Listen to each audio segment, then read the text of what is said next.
Hello, and welcome to Automate Office Work, the show that helps you get started automating your office work. I'm your host, Justin, a tech savvy lawyer. I started on the same journey you are on, and I'm here to help you. Today's episode is all about my ideal contract repository. You can find the content for today's show as an article at automateofficework.com/products/contracts. It will be the basis of the content that I will be giving today. This show is a podcast, YouTube channel, and a LinkedIn live event every Friday. Welcome to our live audience on LinkedIn. Feel free to leave comments on LinkedIn during the show. I'll try to leave time at the end to invite anyone who wants to come on and chat. Most episodes are usually about 30 minutes long. I expect that today's episode will go a bit longer, maybe 40 or 45 minutes long. We'll see. All right. For those of you who are listening to audio only, I will try to paint a picture with my words so that you can also enjoy this without watching. But for those of you who also have a screen, you can also follow along in the video, or you can come and read the article yourself. Again, it's at automateofficework.com/products/contracts.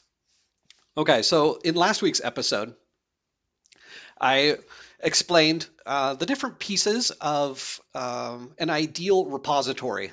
It doesn't have to be necessarily a repository for contracts, but it can be a repository for your outputs that are at the end of your work process. A lot of work processes, they result in something that's being produced, an output. And you often need to put it somewhere, or even if you are giving it on to your other, maybe a requester that asked for it, chances are that you're going to want to keep a copy of these in some kind of a repository for your own tracking. And along with tracking these output files, you might want to be keeping track of metadata, the different kinds of things that went in to change your product, which you gathered from an intake process, which we talked in depth about in previous couple of episodes, and I showed you my platform for that as well.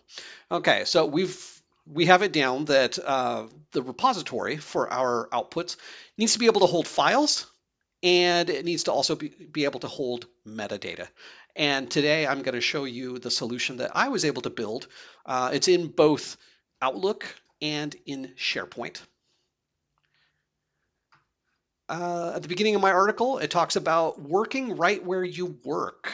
So it's important, especially for people as they experience your process and your systems, that you design your process and systems to work right along with how they like to work, where they do their work.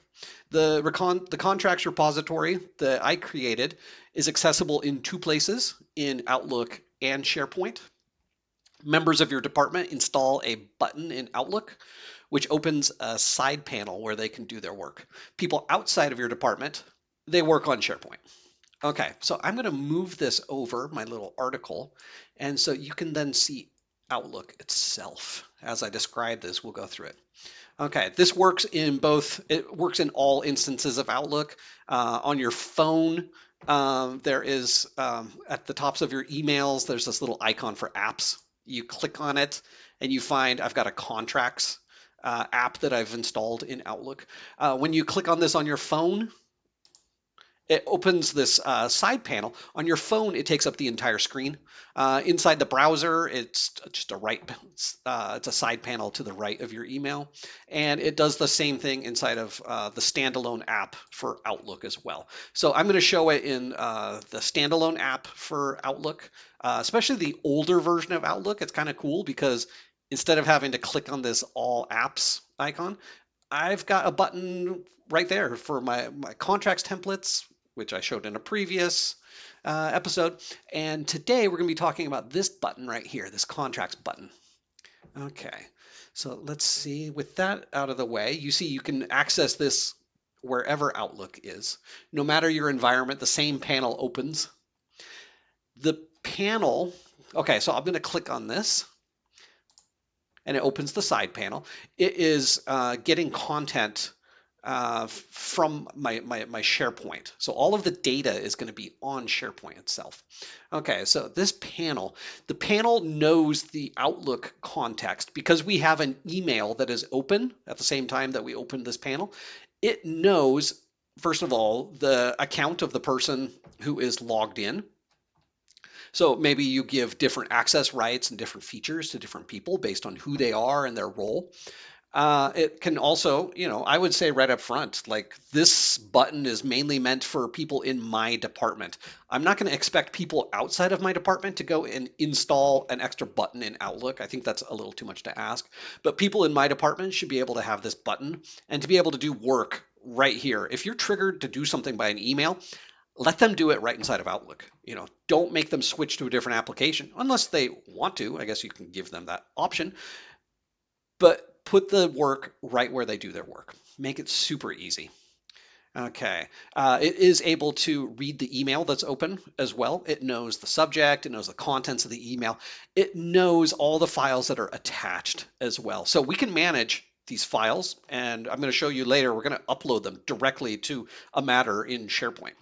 Okay. I also need to say, today's example, I'm going to be talking in terms of like legal contracts. But you could also take this and apply it to whatever work you are doing. It's any kind of a file that you receive by email and you're asked to then track it, maybe manage it as it goes along, or at least at the very end, you want a repository of these things. You might choose to do your work outside the system, and that's totally fine. It's just by the very end, it needs to be in a repository that's in the cloud where everybody can see it. Okay, so you could say like, okay, I've got a finished file here. Let me just categorize it and upload it to the system, and we're done. I'm going to show you a few more features that went along with, well, the way that I did my work. I was in a position where I did not have a system. I did not have a repository. Everything was just random emails coming in and then random emails going back, and there was no record of work besides emails. And you might hear me say a lot, email is not a good storage of data. Email to me is data death. If you are storing long-term data in email, you're toast. You need to figure out a better process. You need to get the files. I encourage you to get those files into the cloud as soon as possible. We talked briefly last time about how you want to be able to have a single version, like a single source of truth. And if you are starting with, say, like these emails, and you ask somebody to make changes, you ask 20 other people to make changes, they all make their changes separately. Well, guess what? They're going to email you their 20 or 30 different versions back to you. You're going to have to, or at least somebody is going to have to make heads or tails of this chaos and align it and just figure out what is our final version. Okay, so with what I'm going to show you today, at least the way I structured my work, it makes it so that there's a single version of the files and then users work in the cloud. All right, so let's say that. Okay, so you've just received an email with an attachment asking you to review a document. You know that this is a new document with no record in the repository. Okay, otherwise we could search and find it and we could make changes, but we want to make a new record of this new document as quickly as possible. You can now do it from Outlook. I'm going to click on plus matter in the side panel. Okay, for those who are listening, there are these buttons in the side panel. It says plus new matter. I've got a magnifying glass, and then it says search matters. I've got a button below that it says other parties, where I can see a little database of the other companies that are in the system. I've got a button for like indirect channels. It's if you want to see all your distributors, if you want to see all your distributor contracts in one place, you can make a handy button. Whatever your team needs and whatever kind of reports they want to look at, you can just add them to this little tool so they have quick access to whatever reports. And at the bottom, I've got a button for settings where we can see different like diagnostics, maybe set some preferences. I don't know. All right, so I'm going to click on plus new matter. and the page refreshes briefly and it shows me a series of fields. At the very, very top, I've got a heading to the screen. It says new matter. And usually when I go deeper into a screen, there's usually a left arrow. So because we're working with phones and Outlook, there's no such thing as right click. So everything has to be just a general normal click. You don't have any different kinds of clicks. So for us to go back, I do have this dedicated button at the very top usually to be able to go back. Okay. Below that, I have these various screens of metadata. The very first one is status. And then I've got business lead and legal lead. At least for my processes, this is the bare minimum that we needed to know to at least start the process of taking in a document. We might not know at the beginning all the rest of this metadata that we want to track, but by the end, we will definitely want to have it. But maybe for my work style, I'm just beginning. Maybe there's going to be some negotiation of this document, and we might not even know ourselves exactly what metadata needs to be in here now, and we'll figure out later. So at least the very top three are absolutely mandatory. And that's because I need to know the status of this document. Where are we in the life cycle? Are we at the very beginning? Are we kind of in the middle? Or are we at the end? And I'll go into this status screen. The user can click on 3 different statuses. One is a document will need to be created and approved by legal. Next status is document is already created or approved by legal, but it just needs to be signed. So it'll go through a workflow for e-signature. And then the very last one is document has already been signed. It just needs to be stored. And this is kind of like any historical document. Maybe somebody found a document sitting on their desk and it was signed 5 years ago. And they're like, you know what? We need to upload this. So that's that situation. It's already all done. We just need to upload it. Okay, I'm going to leave it at the first default status. We're at the beginning. The next ones are business lead and legal lead. I need to know who the business person is in charge of this contract or whatever this document is, because I open this document, I don't know who's in charge from the business.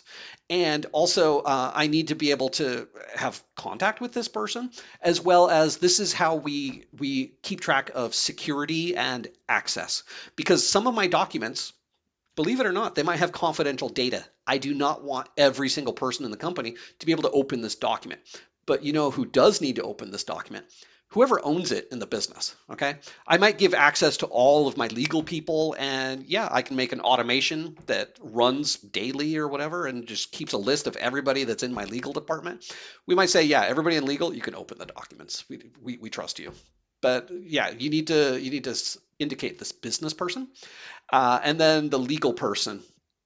Uh, Legal person for sure. If this is like if it's the business person that's initiating this, and then if they're going to send it to legal, we kind of need to know who in legal did they work with, you know, and especially in hindsight as well. You cannot, or it's often the case that you can't just look at the contents of a contract and know who in legal reviewed it and worked on it. It's very nice to know this piece of information. So I have these 3 at the very beginning, from the very beginning. Okay, so I'm going to click on business lead. I do a little search. I'm going to type in Justin, do a search. Gives me all the Justins in my Outlook address book that match. I'm going to pick one. I can pick multiple people if I wanted to, but one person is enough. Legal lead, I'm going to do the same. It's basically the same kind of features. Okay. Of countries involved, if I click on this, I've got a list that's under like parent category. So if I click on Europe, it checks my Europe box, and then I can pick like different countries like Finland and Germany. I go down and I click apply. I can also add a new country if there's, you know, maybe there is a new country, or maybe there's something that's treated like a country that we would like to treat it, maybe like the Vatican or something. And so we do let the user add in their custom things, but we would like to, at the same time, we want consistency. So like Luxembourg needs to be spelled the exact same every time. So we've got it here. They just check the box next to Luxembourg. Is it an OURG or is it a URG in Luxembourg? So you want consistency, but you also want to allow flexibility. And this allows that. So I'm going to click on apply, and you see I've got Europe, and then I also have Finland and Germany are tagged as my countries. I do have similar things for all the rest of these. I'm just going to create the matter. Maybe I should talk about this briefly. We do have other tags that I deemed was important to be tagged. I have countries involved. I have the legal entity of my company. I have the department, the division, the other party, their details, and a unique identifier. The type of document that we're storing here, and the start date and end date. You might have others. It is important to keep this list small and just start out with the very most common ones that are common across all of your documents that you're storing here. Okay, so I'm going to create the matter. I believe it takes about 10 seconds. I've got chasing dots that are going. It's creating a new line in my SharePoint. It's creating a folder where we can put a tree of folders. All right. So the screen came up. This is our matter screen. It says at the top, I've got a left arrow, and then it says unknown type. So this automatically names our matter based on the metadata. And as we add new metadata, like the contract type, the name of the other party, the starting date, it'll put those three things. So it would say like, I don't know, NDA, demo company, 2025, and it will automatically put that up there. You don't need to change because whatever you're naming this contract or this document, it's probably going to be based off of the metadata. So just let the metadata build that as you figure out the metadata. Okay, the next button under that, I have files. And then I have a button under that for details. So if I expand this files, it'll show me a tree of folders and files, which we don't have yet, but we're gonna build it. Below that is the details. If I expand that, it's gonna show a very similar screen to when we were creating. It's gonna show all the different metadata. And we can change this so that like if it's if the status is like under legal review, we might say, okay, only legal can edit the files. Everybody else can only view the files. So you can lock it down however you want your work to be structured. Okay, below that, I have a unique identifier of this matter. It says in square brackets, it says the number 49. And if I click on that, I get a little pop-up. It says copied to clipboard. And so the important thing is that I can now do a reply to this email, and I can say, I have recorded this document at, and then I can do Control V to paste, and it gives me a URL to my SharePoint /sites/test/site pages /contracts.aspx, and then a little question mark. It says page equals matter, and MID for matter ID equals 49. So that's where that 49 goes, that unique identifier. Okay, and then I can say underneath that, please include this URL in all future correspondence. Okay, so now we have an email chain and we have identified. Everybody knows where to go. We're not going to have to go around searching. They can just click on that URL and open it in SharePoint or whatever. Okay, so I'm going to click on send. And then I should receive an email that has this URL. So I'm going to pretend, let's say they've sent it back to me even. And maybe it's 6 months later and they're telling me there's new information. We need to make this little change or whatever. Okay, so I've got that email open with the URL. Now when I click on the contracts button, it's reading the contents of my email and it puts a button at the top. So above new matter and search matters, it gives a button that I can click on to go directly to that matter, which the name of the matter right now, it just says unknown type because I haven't filled in my metadata. It's got the name of the business person, the name of the legal person. I have the unique identifier 49, and I've got a nice little logo that tells me the status. It says pencil, and it says inputs are needed from the requester. Okay, so I didn't change the status yet. We're at that stage. Okay, so I can now click directly on this button and it takes me to that matter page. There's no need to search. Okay, maybe I can show briefly the search page. I am going to search. You search basically off of the same metadata. There are a couple more like the alerts. You might say, show me the contracts that are going to be expiring in the next 30 days. So you can do a search off of that. That's the alerts. Like they're going to alert you on a certain day, which is in the next 30 days. You can do a search off of renewals, like show me which contracts are automatically renewing or which ones require manual renewal. And you can search by the status as well. Okay. You can also save your searches. So like if I'm in legal and I want to see my list of things that I'm working on, well, I would put in the legal lead box my name, my email address, and under the status, I would say under legal review. And when I do a search, I'm going to search off of nothing, but it shows me a list of all the matters that match that. Okay, I'm going to go back to the search results. So we can also save our search. So if I had a search that I did every single day, you can save that search and you can go to it and you can click on the search, your custom search, and just go to that. Okay, I'm going to come back here. We have a matter that's open. I've got a button here for files. I'm going to click on that. It says no files or folders found because we haven't added anything yet. But I do have a plus button, and when I click on that, it expands, and now I've got two buttons. I can say new file, and I can say new folder. So I'm going to click on new file first, and it comes to a new file screen, and I have 4 different buttons. I can upload a file from my local drive. I can upload a file from this email that's open because it knows the email that's open. I can upload from a template library, which I showed in previous podcasts, and I can create a new blank file, just certain easy files like docx, Excel, and maybe a .txt. Of course, we're not going to be creating a blank PDF or an image. So, all right, I'm going to upload from the email, and when I do that, there is no there's no attachment in this because this is the later contract. Let's go back then. Let's go back to my original email where there was a document attached. I'm gonna then click on contracts. I am gonna do a search off of nothing. I'm gonna find the most recent one, which is this. Go into my files, new file. Okay, now when I say from email, I have 2 buttons. It says upload the email itself as a PDF. Again, like I said, Outlook is data death.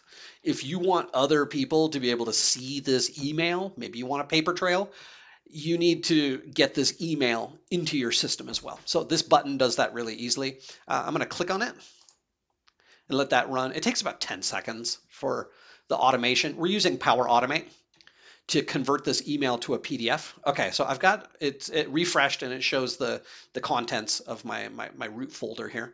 It says please review.pdf because please review is the name, it's the subject of my email. If I click on this PDF, it opens in my browser, it opens it in SharePoint. So this is the PDF of our email that we just created, okay? So it's that easy. You don't need to print to PDF, download it, and then upload manually. You can just click a button once. Okay, let's do something similar for the attachment. Okay, I'm going to say plus new file from email, and then I've got a button for each file that is attached to this email. I have one that says new file.docx. I click on it. All right, and it takes about 10 seconds. It's taking the attached. It went quite quickly today. All right, so I have please review.pdf and I've got new file.docx now in my file section. Okay, if I click on new file.docx, it knows that this is a Word document and it's opening it in Word immediately. All right, I'll drag my Word over my screen so you can see that. Here is my file. It says, hi, my name is Justin. I really like pizza. Okay, I also really like just easy, simple examples. So just a really easy document. Okay, if I look to see where this document is saved, it is saved on SharePoint. It's not saved in the cloud. So what I can do is I can make little changes to this. I can say I really like, instead of pizza, let's say cookies. Okay, I've got autosave turned on. I can just click exit and it's good. You notice we didn't have to download this to our local hard drive. We didn't have to then re-upload it at a certain point. No, we're just working in the cloud immediately and we stay in the cloud. So there's only a single file.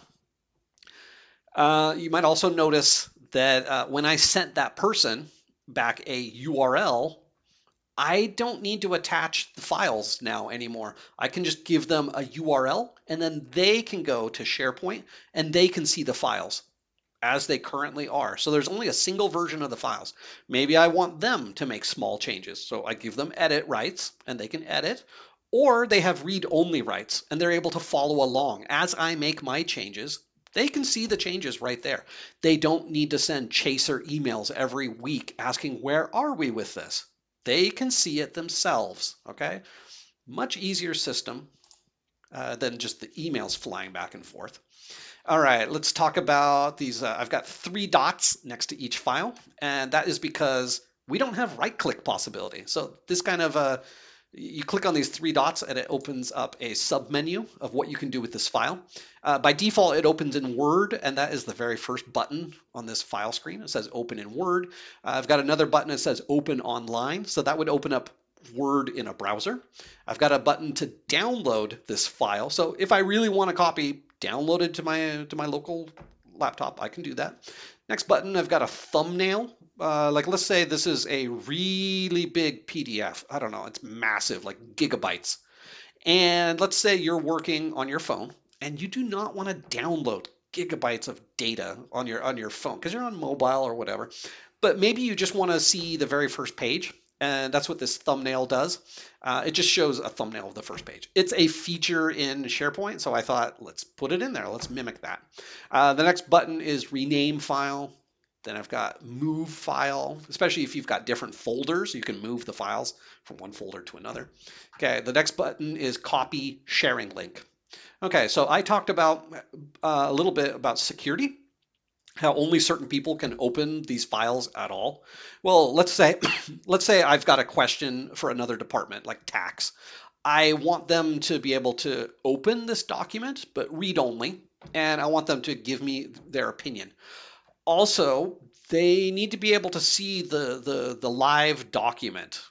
Like, I don't want them to see a version of it from 2 weeks ago. And whenever they open this, I want them to see the real version. So that's what the copy sharing link does. And if you're familiar with SharePoint, SharePoint does this.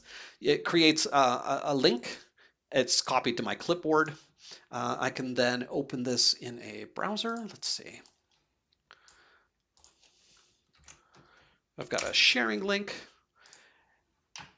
And for users that don't have access, it's read only, so they can see it. It makes it so you don't have to email copies of files. You're emailing instead links to the true one source of the document. Okay, it looks like we're 30 minutes in, and I hope we can finish this in the next 15 minutes. All right, I'll try to go fast. All right, there's a button for version history. You can click this and you can see every version. So here's the original version, and then there's a version where I changed it to from pizza to cookies. I can click on it. Gives me the email address and the date and time when it was changed. It gives me the size of the document. Also, there's a number of the version, like 1.0, 2.0. I've got an icon to the left of each of these, and the icon means I want to open this exact version in Word. So you can open the exact version you want to see. Okay, if I click on one of these versions, I get extra options. I can download this exact version. You know, let's say I don't want to just open it in the cloud. I want to download it to my hard drive. You can do that. There's also a button to restore this version. So let's say people made silly changes that you don't like, and you want your earlier version to be the true version. You can restore that version, and it will create a copy, and it goes to the top. Okay. And also, if you've got way too many versions of these, say you've got like hundreds of them, there's a delete button. You can delete versions if you want to. I don't believe that that's possible inside Word itself. Yeah, if you're familiar with Word, you can also open up Word, and there's a lot of these features inside of Word when you're like comparing documents and looking at versions, but we give it here. Okay, and the last document is delete file. You can just delete the file. Okay, and for completeness sake, there's another button underneath new file. It says new folder. And that does exactly what you want it to do. It creates a new folder. You can then you can go into that folder. You've got a tree of folders. You can put, like I would recommend that you have like your final output needs to be either in the root of your directory, or it needs to be in a certain folder called like output or finished product or something.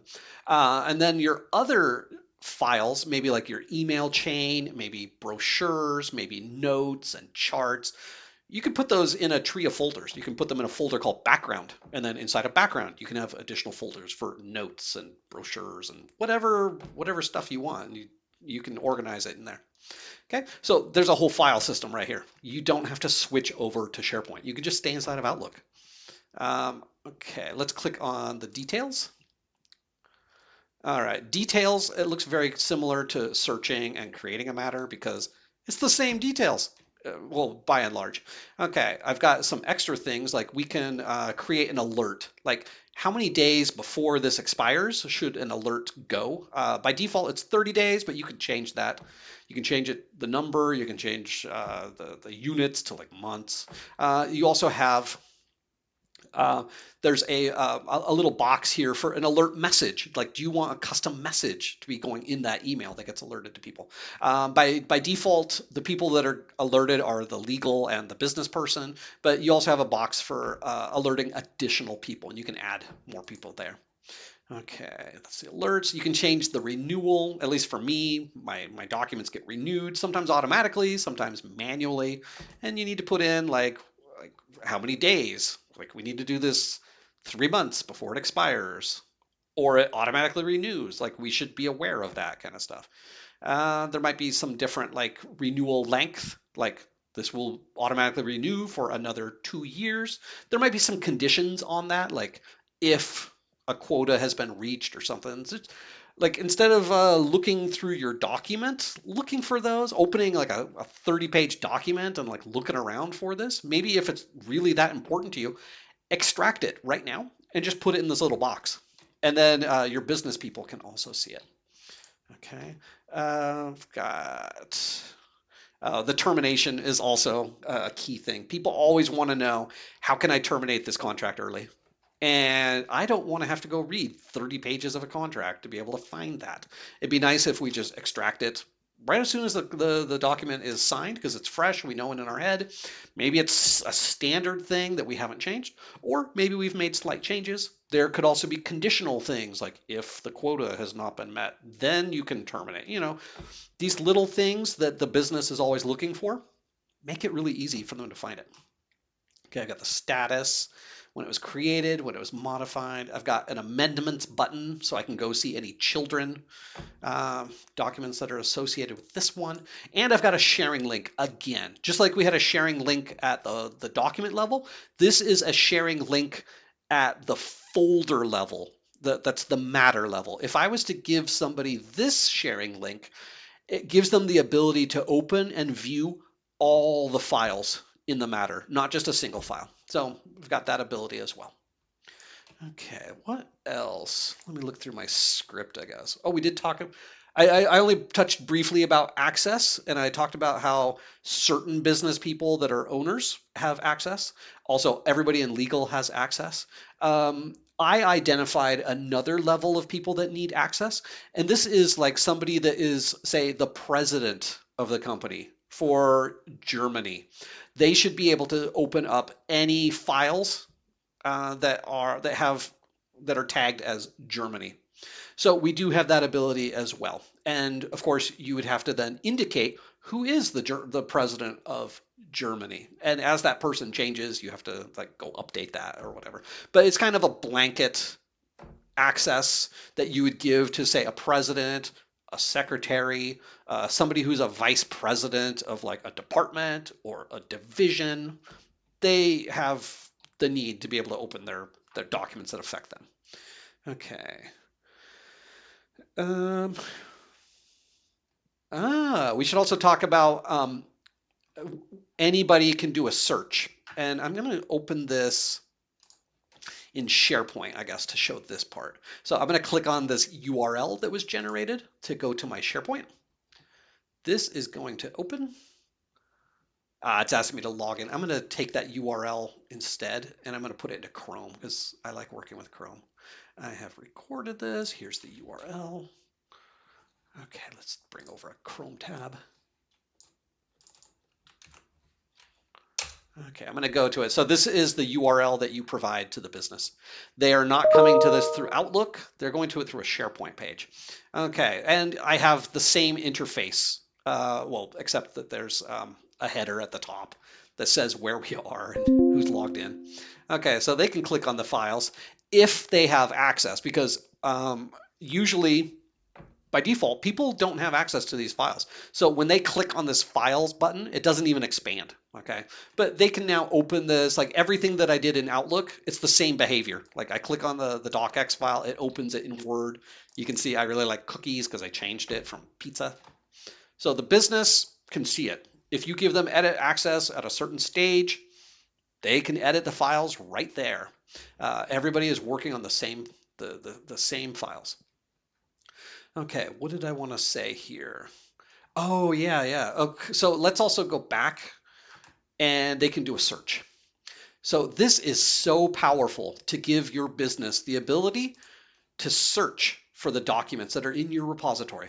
So just like they can look up, like I can say, maybe I'm a business person and I want to create some kind of a document with, let's call it demo company. So I don't use any company's real names, but they want to make a document with demo company.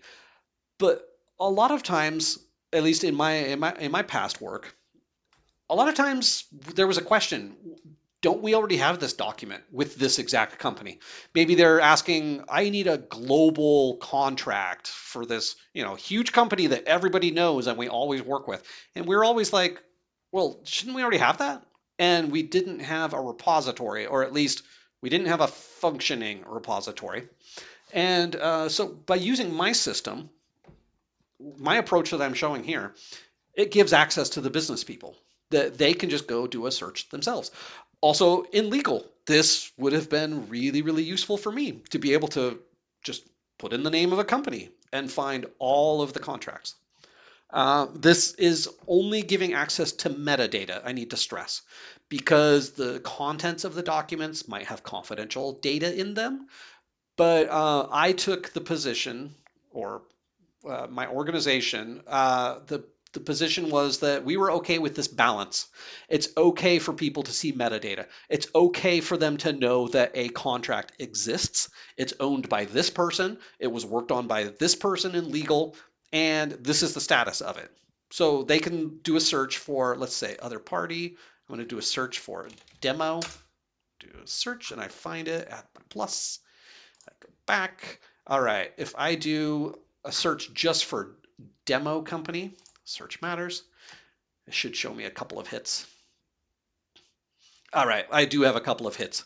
There's some kind of an unknown agreement with demo company, and there's another one, master services agreement, 2024. I could see the status. Maybe there'd be like a check mark if this was valid and unexpired. So they know that this exists. Maybe they click into this. They can see all of the different metadata. They can see who owns it, but they can't click on files because they don't have access to the files themselves. At this point, they can now reach out to the document owner or to the legal person, and they can ask a question. They can say, like, great, I see that there's this document. It's still live. It's meeting the kind of document that I want, but I don't know if it covers my scenario. Maybe we need to amend it, or maybe I need to create a new document that covers my specific situation, right? But they can ask that in an email, and then the contract owner or legal, they can answer that question. They can also make the decision, like maybe there is no confidential data in this document, and they can just download it and give a copy to this person so that they can see it and they know exactly if they can use it or not. And then if they can just use it, great, we're going to use this. We don't need to make yet another document, right? But you see how we're giving the ability? We're trying to balance the needs of people as well. Give a little bit of transparency so people even know that it exists and who they can reach out to find out more. But then we put the responsibility for keeping confidence onto the people that already own that document, and they can make the choice. It's not my system that's going to make the choice. That's a little too much that you're asking for a system. We need to let the people make those decisions and then make it easy for them to work. All right, let's see if I'm missing anything in my script. I think I'm right about done, and we are at 42 minutes. We're about 40 minutes in. All right. Yeah, I talked about how you can put some other resources on the front. Oh, maybe we can show that, I guess. There's a settings button. All right, I click on contracts. I click on my settings. Wait, not to my other parties. I want to click on settings. All right, you can add some like help resources into here. You can like add some kind of, I don't know, developer mode or like experimental features if you want to. This has some diagnostics because I do have an email open, so it tells me what kind of Outlook I have open. It just says Outlook for the dedicated app that is Outlook. If this was like Outlook iPhone, it would say like Outlook iOS, or if this was in the browser, I think it would say like Outlook PC or something. And yeah, it can tell the platform that I'm on. I'm on a PC, I'm not on my phone, and it has the current email listed. It says re colon please review. And yep, that's the subject of my email that I have open. All right, so I think I'm right about near the end where we need to be. The conclusion is that no matter your work, this is a powerful approach to streamlining your work. You can organize your work in a central database and then give your people interfaces where they do their work to take their work to the next level.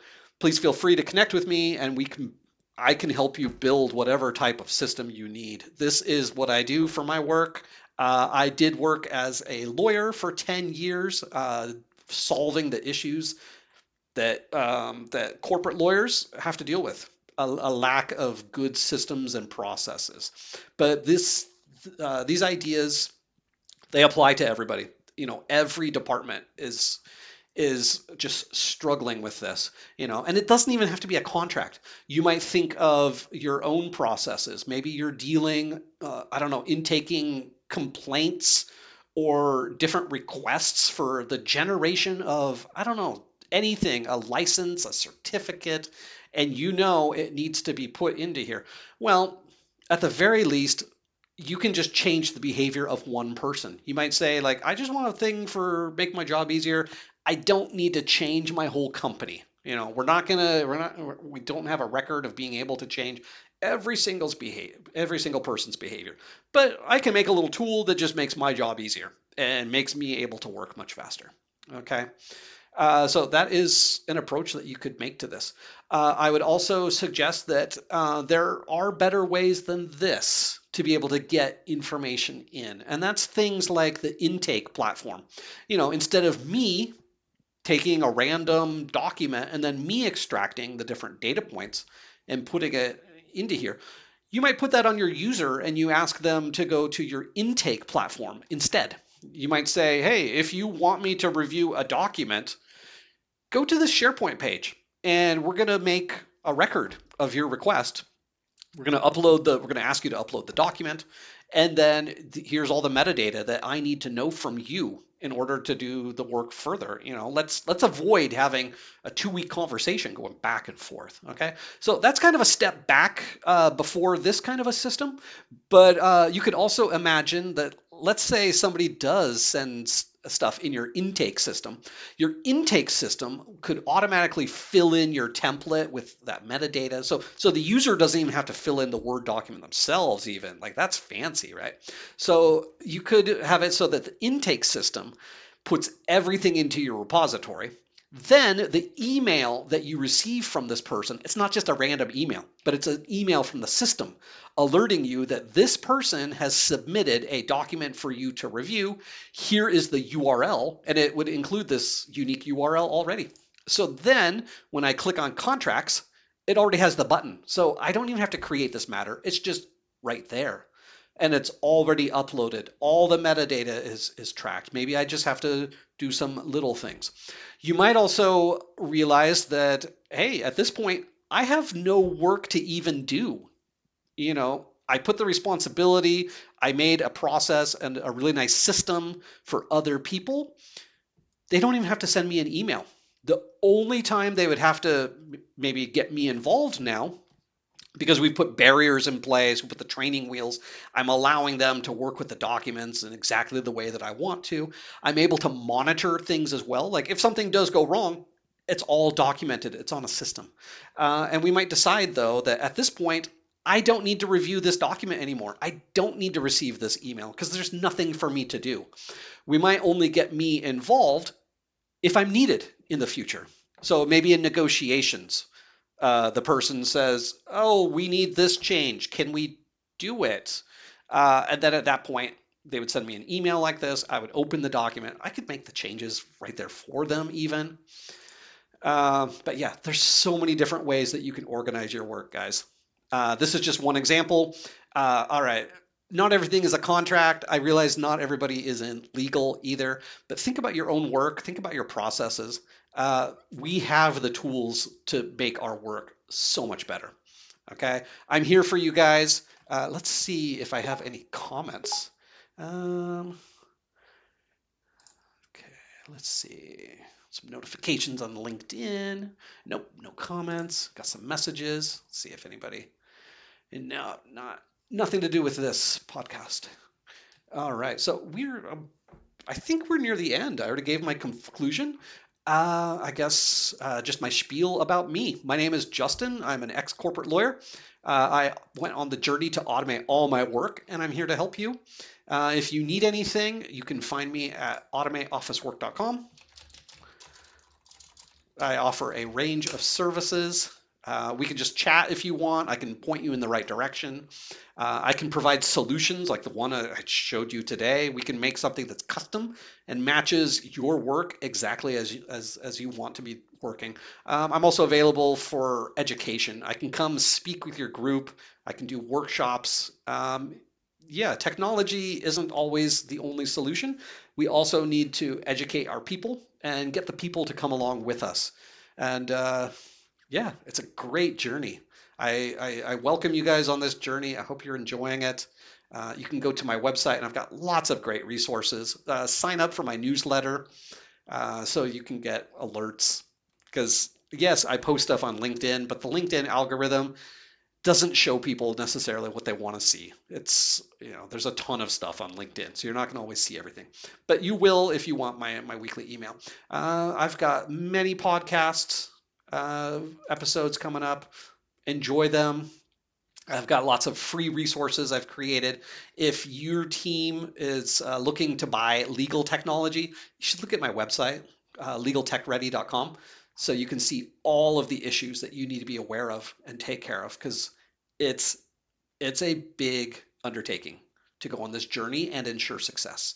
You've got a lot of stuff stacked against you. We need to educate people on how they can best overcome this. All right. If you want to learn how to actually code like me, I do have requests from people. So I've created tutorials so you can start learning the basics of how to do this if you want. If you don't want, of course, you can just reach out to me. I'm available to hire. And thinking like a programmer, just a quick 40-minute read, and you learn how to look for patterns in your work. Okay. Below that, I've got all of my great articles. So please feel free. Please get benefit out of this and share it with people who can also get benefit from it. All right. I guess with that, should I announce next week's podcast subject?